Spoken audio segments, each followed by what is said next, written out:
അതേസമയം 17-ാം ലോക്സഭയിലെ 514 സിറ്റിംഗ് എംപിമാരിൽ 225 പേർ ക്രിമിനൽ കേസിൽ തങ്ങൾക്ക് പങ്കുള്ളതായി പ്രഖ്യാപിച്ചിട്ടുണ്ടെന്ന് സർക്കാരിതര സംഘടനയായ association of democratic reforms report. അഥവാ മൊത്തം സിറ്റിംഗ് അംഗങ്ങളുടെ 44% പേരും ക്രിമിനൽ കേസിൽ പ്രതികളാണെന്നാണ് പുറത്തുവിട്ട റിപ്പോർട്ടിൽ ചൂണ്ടിക്കാട്ടുന്നത്.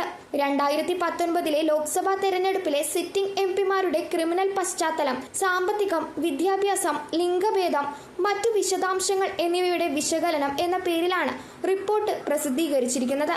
2019 ലോക്സഭാ തെരഞ്ഞെടുപ്പിന് മുമ്പ് 514 എംപിമാർ സമർപ്പിച്ച സ്വയം സത്യവാങ്മൂലം വിശകലനം ചെയ്താണ് പഠനം നടത്തിയത്. BJPയുടെ 294 എംപിമാരിൽ 118 പേർ അഥവാ 40% പേർക്കെതിരെ ക്രിമിനൽ കേസുണ്ട്. കോൺഗ്രസിന്റെ 46 എംപിമാരിൽ 26 പേർക്കെതിരെയും DMKയുടെ 24 എംപിമാരിൽ 11 പേർക്കെതിരെയുമാണ് ക്രിമിനൽ കേസുള്ളത്.